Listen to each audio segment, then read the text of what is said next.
மாற்று அரசியல் கொடுக்க வந்த மகான்கள்னு சொல்லிட்டு ஏமாற்று அரசியல் பண்ணிக்கிட்டு இருக்கிற தாவேகா கட்சியை ஃபாலோ பண்ற உங்களுக்கே எவ்வளவு அதுப்பு இருந்துச்சா எங்களுக்கு எவ்வளவு இருக்கும். ஒரு ஓபன் சேலஞ்ச் கொடுக்குறேன். இந்த வீடியோ நான் கேட்கிற கேள்விகளுக்கு கேவலமா கமெண்ட் பண்ணாம, அசிங்கமா கமெண்ட் பண்ணாம, தற்குறித்தனமா பேசாம ஒழுங்கா பதில் சொல்லுடா. நீங்க வயிற்றுக்கு சோறு நீங்க நான் ஒத்துக்கிறேன். பேசாம அசிங்கமா பேசாம இது பண்ணி பேசாம ஒழுங்கா பதில் சொல்லணும். தற்குறித்தனமா பேசாம பதில் சொல்றோம். ரைட்டுங்களா? நீங்க என்ன பேசுறீங்க? நீங்க மரியாதையாக பேசணும்ல. நீங்களோ உங்கள் கட்சிக்காரங்களோ நீங்கள் சார்ந்திருக்க கட்சிகளோ மரியாதையாக பேசணும்ல. ஏங்க உங்க நொன்ன தேர்தல் பிரச்சாரத்தப்ப சொன்னாரு, மீன்பிடி தடை காலத்துல மீனவர்களுக்கு கொடுக்கப்பட்ட 8000 ரூபாய் உங்களுக்கு போதுமானதா இருக்காது, அவங்களுக்கு 20,000 நான் உயர்த்தி கொடுப்பேன்னு சொல்லிட்டு ஒரு உருட்டுனாரு பார்க்கணும். அபாடி சரியான உருட்டு. ஆனா ஆட்சி அமைச்சதுக்கு அப்புறம் அவங்களை கண்டுக்க கூட கிடையாது. நீங்க யாரு அப்படின்னு எங்க மாதிரி கேட்டு போனாரு. அதுக்கு போட்டாங்க பாருங்க ஒரு பிட்டு. ஆத்தாடி 250 கோடி செலவாகும் அந்த திட்டத்துக்கு, இப்போதைக்கு அவ்வளவு பண்ண முடியாது, நிதி பற்றாக்குறையா இருக்குதுன்னு சொல்லிட்டு ஒரு உருட்டுனீங்க. உடனே நாம் தமிழர் கட்சியில இருந்துட்டு வழக்கு பதிவு பண்ணாங்க. என்னன்னா, இந்த மாதிரி மீன்பிடி தடை காலத்துல 20,000 ரூபாய் நாங்க கொடுக்குறோம்னு சொல்லிட்டு தாலுகா கட்சியில அறிக்கை விட்டு இருந்தாங்க. ஆனா அதை பத்தி வாயை திறக்க மாட்டாங்க, அதை கொடுத்தே ஆகணும் உடனடியா அப்படின்னு சொல்லிட்டு சொன்னாங்க.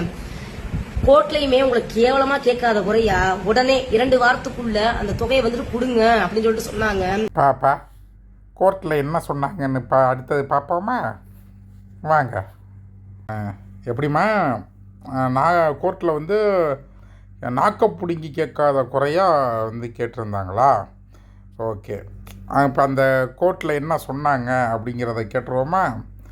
நம்மளோட யார் மனுதாரர்னு பார்த்தா நம்ம திருமுருகன். இந்த இதுக்கு போட்டிருந்தாப்லையா, கரூர் மக்களின் அன்பை சம்பாதித்த திருமுருகன் அவர் தான் போட்டிருக்கிறாரு. கோரிக்கை என்னென்னா, மீன்பிடி தடைக்கால நிவாரணத்தை 8,000 20,000 உயர்த்த வேண்டும் சொல்லி போட்டிருக்கிறாரு. எப்போன்னு பார்த்தா ஜூன் 9 அன்னைக்கு போட்டிருக்கிறாரு. ஜூலை 13, 14 வழக்கே முடிச்சு வச்சுட்டாங்க. அதில் சொல்கிறது, நிவாரணத் தொகை உயர்த்துவது அரசின் கொள்கை முடிவு என்றும் நீதிமன்றம் அதில் நேரடியாக உத்தரவிட முடியாது என்று கூறியிருக்கு. ஓகேங்களா?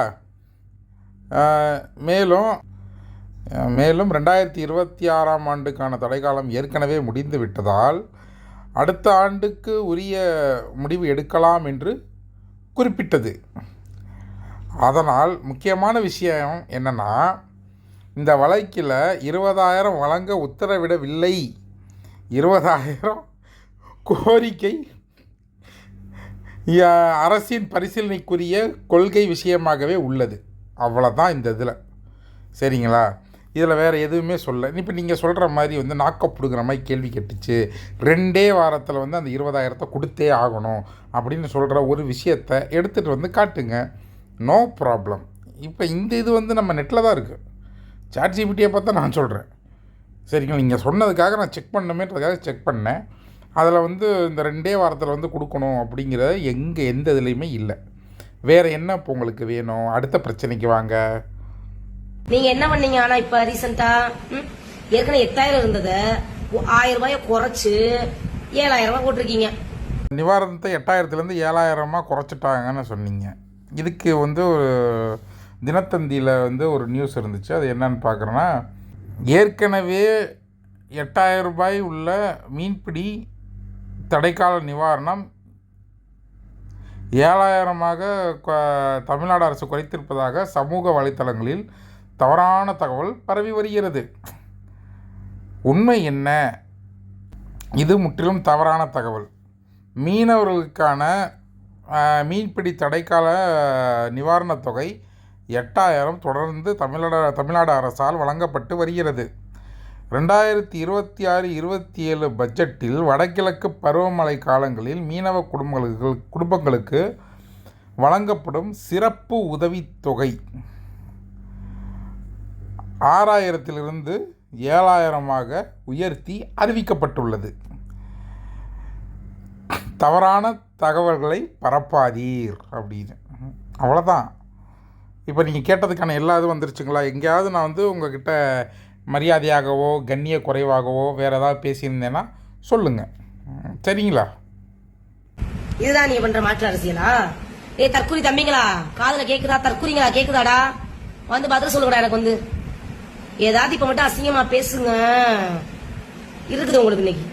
அப்புறம் ஃபைனல் டச்சு இந்த வந்து கெட்ட வார்த்தை பேசாமல் இதாக பேசாமல் கண்ணிய குறைவாக பேசாமல் இப்படிலாம் பேசணும்னு சொல்கிற நீங்கள் ஃபஸ்ட்டு நீங்கள் வந்து கொஞ்சம் மரியாதையாக பேசுங்க, ரைட்டுங்களா? உங்கள் நொன்னைங்கிறது வாங்கடாங்கிறது, நீங்கள் வாங்கடான்னா அப்புறம் அவங்க தான் மாற்றி பேசுனா உடனே வந்து இப்படி பேசுகிறாங்க அப்படி பேசுகிறாங்க. நீங்கள் ஒழுங்காக பேசுங்க, அப்புறமா அவங்க ஒழுங்காக பேசுவாங்க. நீங்கள் இப்போ போடுற பதிவை ஒழுங்காக மரியாதையாக போட்டு அவங்க ஏதாவது உங்களுக்கு இதாக பேசுனாங்கன்னா இப்போ கொண்டு வாங்க, சரிங்களா? பதில் சொல்லுங்கடான்னு நீங்கள் இந்த பதிலுக்கு என்ன பதில் சொல்ல போகிறீங்க? இதுக்கும் தற்கொலைத்தனம் முத்திர குத்துவீங்களா?